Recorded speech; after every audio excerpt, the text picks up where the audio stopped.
કૈલાશનગર ખાતે પત્રકારની ઓફિસમાં જ અસામાજિક તત્વ દ્વારા પત્રકાર પર તીક્ષ્ણ રેમ્બોથી જીવલેણ હુમલો કરવામાં આવ્યો। રાહુલ જાધવ નામક પત્રકાર પર હુમલો કરવામાં આવ્યો। ઊંધના કૈલાશનગર ખાતે રહેતા અસામાજિક તત્વ કિરણ નામક યુવક દ્વારા હુમલો કરવામાં આવ્યો।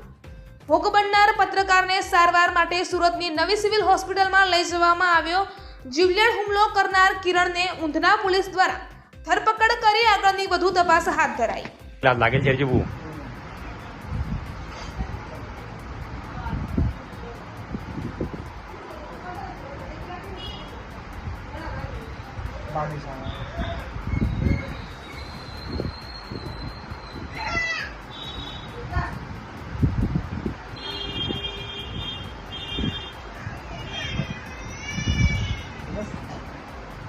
નટપુર ન્યૂઝ સખત અને સતત આપની સેવામાં।